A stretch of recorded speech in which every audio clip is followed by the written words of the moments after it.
Welcome to Universal Talk. On today's show, we ponder spirit versus ego. Let's present the case. First, we must consider the human being as a whole, the mind, the body, and the spirit. What if our intuition was actually our spirit? What if the ego mind, or the ego, allowed us to rationalize life within our experience by using our five senses, including touch, smell, taste, sight, and hearing? What if the body was our guidance system to tell us when the ego and the spirit were out of balance? In a moment, we'll have Dr. Nickolas Martin on the show.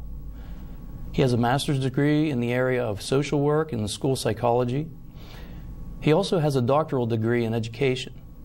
He is a nationally certified school psychologist, a licensed psychologist in the Commonwealth of Pennsylvania. He has also been a therapist in a mental health clinic for 22 years, a university professor for 24 years, and a consultant for the Office of Vocational Rehabilitation for 22 years. All of these experiences have taught him about the centrality and paramount importance of ego within a person's life, as evidenced in his new book, The Ego Unmasked. Dr. Nickolas Martin, welcome to Universal Talk. Thank you, Joe, for having me today and having an opportunity to talk to your audience. Wonderful. So how are you? I'm doing pretty good. I'm looking forward to the opportunity to talk about ego. Okay. Well, let's get to it. So with all of your experience and, of course, your education, explain to the viewers what you feel ego is to you. Okay. I think fundamentally the ego is the core essence of our humanity. Okay. And it is the part of our existence that deals with it's the foundation of our personality. Okay. It is the conduit through which much of our life is flowing, insofar as the 10 key life areas I discuss in the book, which I can maybe refer to later. Things like our close relationships with people we live with, and our ability to deal with conflict and dealing with adversity and so on. It's also the psychological center of our universe. It's where a lot of what we do and what we live in this particular life is originating. Now, having said that, I've just spoken more or less to the importance of ego. In my book, I talk about components of ego, which deal more with our ego's size, ego's fragility, which deals with the vulnerability of our ego, and the permeability of our ego, which deals more or less with the flexibility.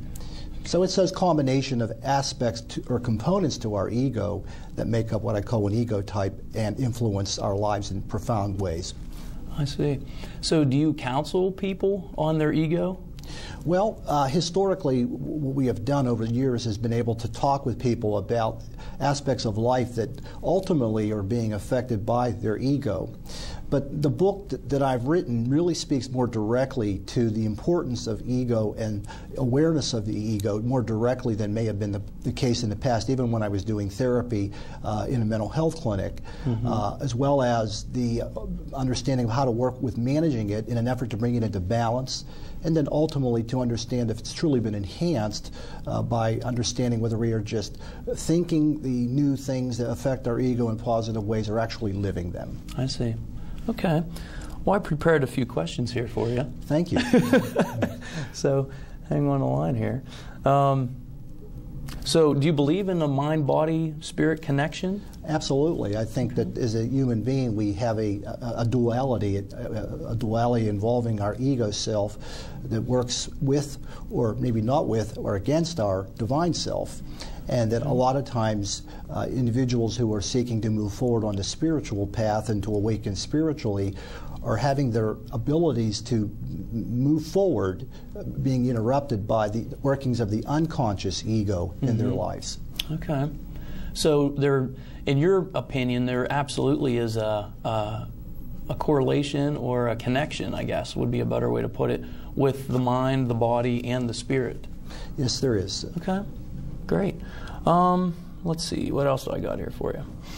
How long do you think this mind-body-spirit connection's been around? I mean, there's a lot of people out there that are saying this is all New Age thinking, and you know, in my mind, I'm thinking that this has been around forever. I mean, if you look at other disciplines in other countries, and you go back, this mind-body-spirit connection's been here forever, but we've kind of fallen away from that. And whether it be medicine or just daily life even. And do you think that this has been around for a while, or this is New Age thinking? No, this is not old, new stuff. This is really very old stuff, traditional stuff. If you look at writings of a spiritual nature, there's often an acknowledgement, either directly or indirectly, of the workings of the mind and or our human nature that create obstacles and issues for persons being able to experience the spiritual side of their being more fully. And what we're doing in terms of my book is refining our understanding, and that refinement speaks more directly to the unconscious ego, which is affecting people, yet they are not aware of it. And the traditional message, I just want to throw this out, have more or less been that we should be moving or shifting from an unconscious egoic functioning to spiritual consciousness or spiritual awakening. And in my work over the last 30 years, I don't think that happens. I think what really happens is people can learn more about what their ego is doing within their life, and if they can bring it into balance and make it healthier, then it coexists well, a consciousness which I call ego-spiritualistic consciousness, to move them to the place of being able to fully experience what they have to offer, both within their human or egoic self, as well as within their divine self. That's the new message, if anything, that I'm putting forth within the book. Right, I like that. And that brings back what I was saying about balance with the mind, body, spirit. So a lot of times if a person's ego mind or their spirit is out of balance, I really think the body is has some kind of dis-ease, and that's where the word disease comes from. So depending where it is in the body, it's telling you something about yourself. And so, you know, in traditional medicine or mainstream medicine, we don't look at it that way. We're not taught that way. But because I've continued my education in other areas other than family medicine, such as Reiki energy and hypnotherapy, a lot of things come out that you don't expect. And through life's experience and through your work experience, a lot of times these types of things come out that you didn't know about or didn't expect, or almost some of these epiphanies that you become aware of. And it helps me become a better practitioner whenever I'm seeing patients in my office to know that the body's sitting there telling me something other than it's just a physical ailment. Joe, I applaud you in your openness to understanding this triality, I think what you would call it, the body, mind, and spirit. Thank you. And I think historically the medical professions have been more locked into the idea that all these things that they deal with are mostly of a biological nature. Right. When, as we know from our work, that the psychology of our existence has an interplay with our physiology and our biology, and it also affects probably our spirituality. Right. So we need to think about all of those, not just one of those. Right. And bringing people to health. Right. I really think that I think that medicine recognizes each component, but in some cases, but I think it also separates it, where I think it's all intertwined, interconnected. I mean, there's a lot of research that's out right now that shows that there's a correlation with stress, anxiety, depression, whatever you want to call it, with altering DNA in cancer cells and viruses. So right off the bat, that tells me, you know, in the simplistic way, that when the body is stressed, which that means it's out of balance, and whether it's the certain perspective that that person holds and it's because of fear or doubt, it affects your DNA, which is physical. So it's interesting you say that, because that is one of the 10 key life areas that I speak to in the book, our degree of stress sensitivity and how it is being influenced by the nature of our ego functioning, and as a result the ripple effect is that when we're out of balance in our egoic functioning, and particularly there's a type of egoic functioning I talk about called high fragility, which deals with the person who feels a lot of vulnerability within their life, a lot of which they've constructed up by themselves, that leads them to having physical kinds of symptoms that are pretty painful. Right.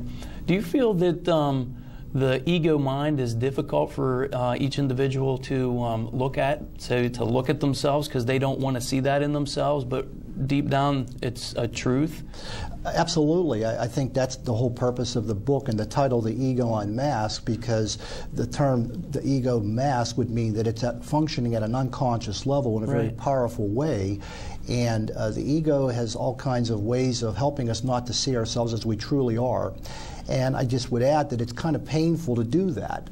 But beyond the pain is the healing and the imbalancedness of both our ego functioning that helps us to experience the spiritual aspects of our being. So do you feel that through counseling or just simply talking with somebody and showing them almost as a mirror image to show them how they're presenting, because they, like you say, they may unconsciously, they might not know what they're doing, and have them really take a look at themselves, does that help them change their behavior and therefore change their inner being and maybe change the balance within themselves? Well, I think that it requires an even more intense focus on ego, and that's, in the book I talk about ego therapy and mental medicine, which really involves basically reality-based thought, the power of reality-based thought, as well as developing an awareness of our ego and how it's functioning in our lives, that it has to be more focused and concentrated than maybe historically it has been. I believe in the cognitive view of understanding our illnesses and also the solution to working to help us go beyond those. But I think they're a little bit weak from the standpoint that they really don't go after and look at a person's ego more directly. Yeah. And once they do, they are in a stronger position to work with this core of their being. Right. Yeah. So basically, I'm looking at this overall picture thinking that, you know, this would really be helpful to people that are very stressed out about the way their life is because of what the lifestyle they're living, and they may not even know the pitfalls that they're putting before themselves. So just to have the concept to even look at your ego as something that can be changed, because many people might not even have the awareness that, hey, I need to look at my ego, or I need to check my ego, a lot of people will say without knowing. But if you're in an ego state of mind and it's like a negativity type of a thing, and that's just how you're living your life because that's who you are, but not realizing who you're hurting all around you, which kind of hurts you in the long run. Just having that concept to look at yourself and, oh, wow, I'm in my ego right now. I better check myself, and maybe I shouldn't have said that, or maybe in the next time that happens, I'll do things differently. Well, I think the problem there could be that the person will continue to repeat that behavior or that thinking or even experiencing those feelings unless they get a more precise understanding of exactly what their ego is about. And that's what occurs within the book. The book basically teaches people what ego is. And then it takes them into helping them find their specific ego. Right. Because not all egos are the same. And that's been one of the messages that have been put out there by some other writers, that there is in some respects a generic ego. Mm-hmm. And my book says, no, there isn't. The egos differ both in terms of their content as well as their structure. Right. And so your ego is different to my ego as opposed to somebody else's. Right. So it helps, and it's important to people to tune into their ego specifically and how it is being lived by them, and that's what the book attempts to do. Okay, so I got a what if for you then. So what if each individual person, and therefore ego, and therefore spirit and body, which we can physically see everybody's body is different, and